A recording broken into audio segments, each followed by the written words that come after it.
This sprinkler manifold I assembled and installed about 25 years ago. I have some serious leakers now, so I will embark on one of my all-time favorite things to do, plumbing. Not really. I hate plumbing. I can see that. I've never replaced any of these. I've replaced several on a couple other systems. These are Rainjet RJ711 valves, which are no longer manufactured, or at least no longer by Rainjet. That must have been a buyout or something. I see they do have the RJ here, but these are Lawn Genie model number 54000, This is an RJ711 upgrade. They look exactly the same on the outside. I need to use this exact model because I need the same center to center distance here so that it aligns with all these pipes. I thought about redoing the whole thing all the way underneath the mud and dirt, but I'm not. Just going to clip those things off and replace them. This should take about 20 minutes, right? This is another 4-valve system. It looks like I thought ahead on this one because I used some couplings here that can be unscrewed, and if I remember right, I can unscrew this and then I have enough room to unscrew the valve off of this pipe fitting here. My plan is to subassemble these things like you see it here. These will get glued on to the pipes coming up out of the ground. I forget which way it goes, in and out or vice versa. That fitting goes to this union. I bought threaded ones to this pipe nipple, which threads into the valve. So when they fail in the future, I just undo that, unscrew this, and screw it into a new valve and connect it back together. I did a little homework on Google. I've done a lot of this kind of work in the past, but I was curious what the best method of sealing these threaded PVC fittings is, and it seems like mostly everyone says to use pipe dope. So I'm going to do that on these fittings. However, well, they say not to tape them because the interference gets to be too much and it puts pressure on the fittings and they can crack and so on. But these pipe nipples, unfortunately, I can bottom that sucker out and run out of threads. So I'm going to do what I've done in the past when I've had leaks on this stuff. I'm going to tape these threads, put probably about 3 wraps of tape on here, and use pipe dope.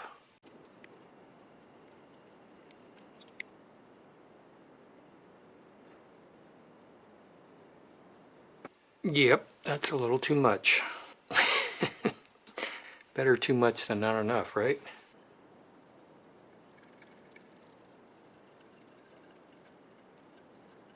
Don't eat this.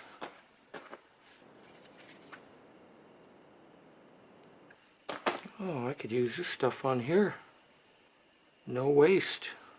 Before I do anything else, I verified that we have an O-ring in each one of these unions.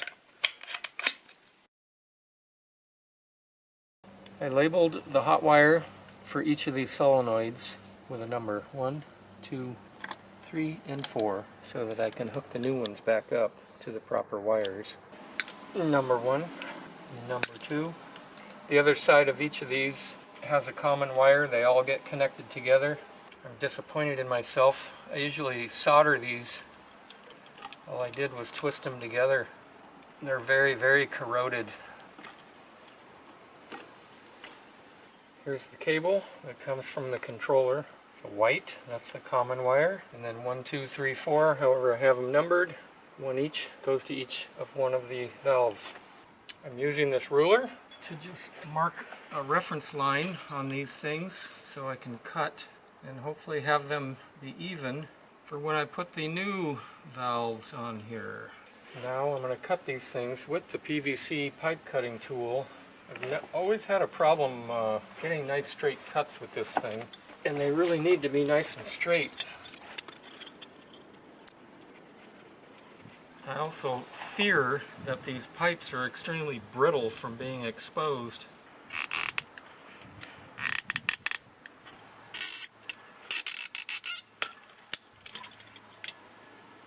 There's one. Looks pretty straight. I think that'll work. Hope it'll work. Now repeat that 1, 2, 3 times. I stripped the insulation back on these wires so I can make the new connections, but see that wire? It's black and corroded just from being outside. See the little red cap there? That's muriatic acid.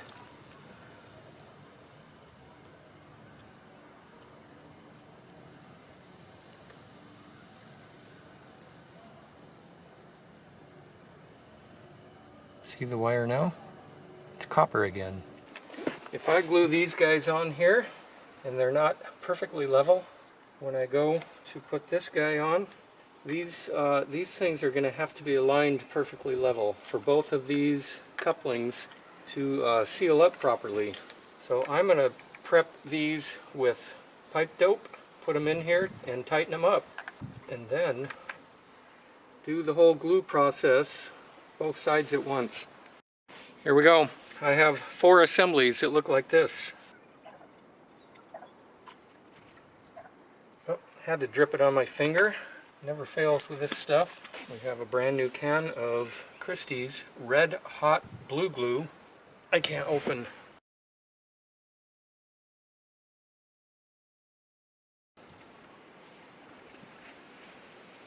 Yeah, baby, it slid right on there. Last one.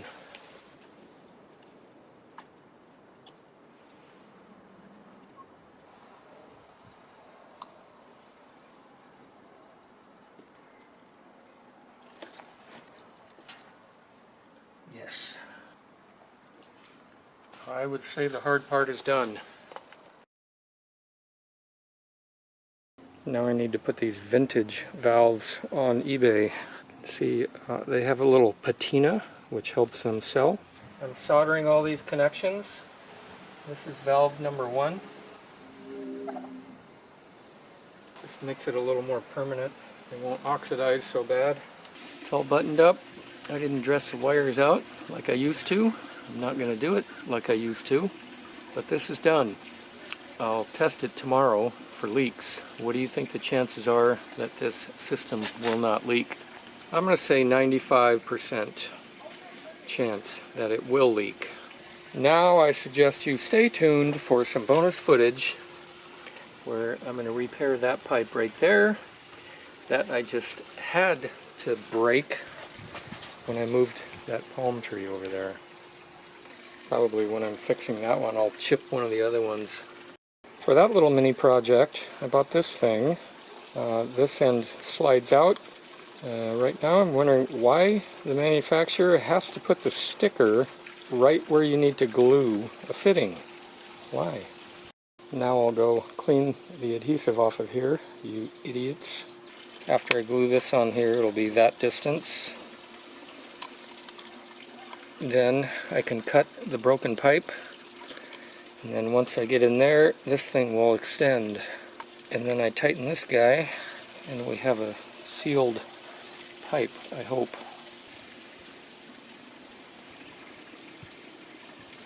I really don't think I'm going to be able to use this part. I don't think I'm going to be able to get it back here. I hope I can. Give it a shot. I got to figure out how to cut this thing.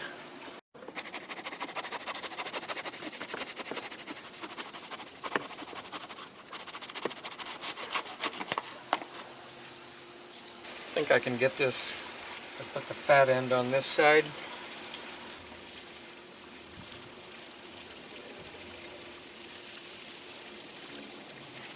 Hope so.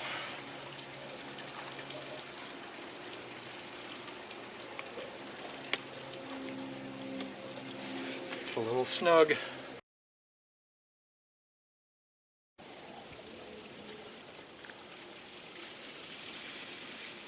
No. Come on. Yeah. I think that'll work. Now I tighten this guy, and there's an O-ring in there. That's it. Lesson learned for the 10th time. Don't break pipes when you're digging around in the ground. It's not fun fixing them. It is the next day. This valve will pressurize these things, not turn them on. If I remember right, this might have a leak also. One of them just spewed water out and looks like it has a significant leak. Oh, maybe it's going to stop. No leak here. I have a leak on number 2. Looks like that one stopped. At the moment, that's the only leaker on the supply side. I have lots of leaks now. Number 1's leaking on the slip by 3/4 pipe thread fitting going into the union. This one's leaking here and maybe on the bottom. Okay, I hate these threaded fittings on these things, so it looks like a big redo. But first I'm going to turn each one of these on and see how bad they leak out of the output side. Here is some good news. See that leaker right there? This one's not leaking. I took it apart, I wrapped all of the threaded fittings with 5 turns of Teflon tape only, and it's holding beautifully so far. Strange that Google told me to use this pipe thread sealant on PVC fittings. It's just not working at all. So I'm going to do these one at a time. This one will be next, that one, and that one. Hopefully I'll be done with this shortly. I've made it to my last one. I've been testing these things as I rework them, and they're all holding up great. So my recommendation is no pipe dope on PVC threaded fittings. This sucks. I actually went to 6 turns on these guys because they're very loose in there.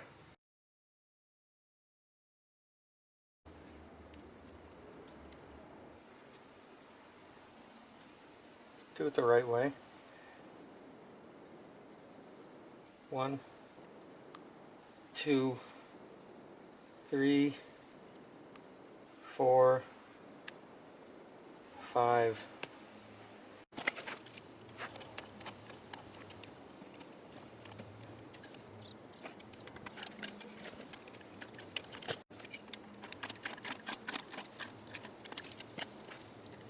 At least I didn't have to desolder the connections I soldered. Now, turn the water back on. All the way.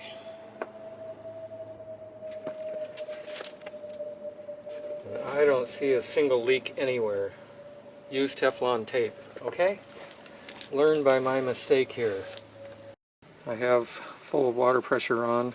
I've cycled each one of these guys and none of them are leaking. Additionally, that fix worked. Remember the bonus footage?